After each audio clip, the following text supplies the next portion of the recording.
And the most important thing is practice. Practice makes perfect.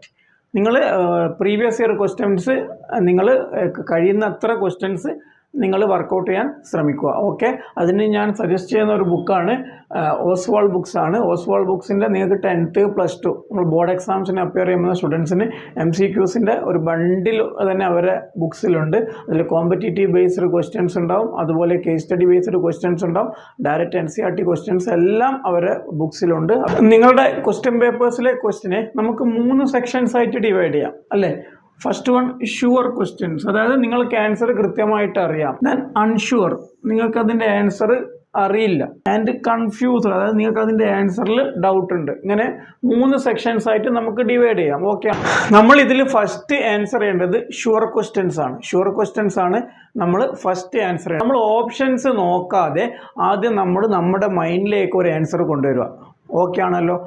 Options നിങ്ങൾക്ക് cover ചെയ്ത് വെക്കാം, കൈയെ കൊണ്ട് നിങ്ങൾക്കത് കവർ ചെയ്ത് വെക്കാം. അതിനുശേഷം നിങ്ങളുടെ മൈൻഡിലുള്ള ആൻസർ ഈ ഓരോ ഓപ്ഷൻസിലും ഏത് ഓപ്ഷനാണോ ഏറ്റവും കൂടുതൽ മാച്ച് ആവുന്നത് ആ ഓപ്ഷനായിരിക്കും നിങ്ങളുടെ correct answer.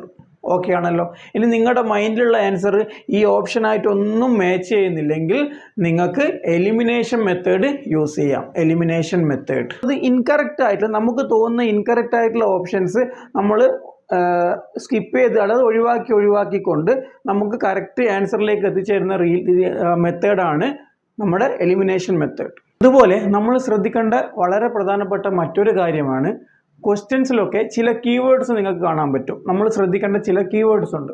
Like not, incorrect, never, most suitable etcetera.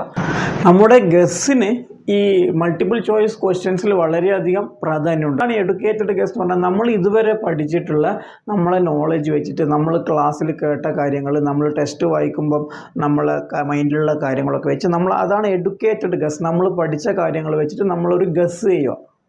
Okay ആണല്ലോ. ആ ഗസ് ചെയ്തിട്ട് അതിനനുസരിച്ച് നിങ്ങൾ ഓപ്ഷൻസ് നോക്കുക. ഓപ്ഷൻസ് ചെക്ക് ചെയ്തിട്ട് നിങ്ങൾ ആ ഗസ് അതിലുണ്ടെങ്കിൽ മിക്കവാറും നിങ്ങളുടെ ആൻസർ അതായിരിക്കും.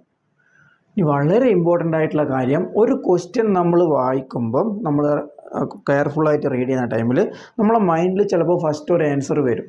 മൈൻഡിൽ മിക്കവാറും മോസ്റ്റ് പ്രോബബ്ലി അതായിരിക്കും നിങ്ങളുടെ ആൻസർ. ഇനി നിങ്ങൾക്ക് ആൻസർ അറിയില്ല, അൺഷുവർ ആണ്, നമ്മൾ അവിടെയും ഗസ് ചെയ്യണം.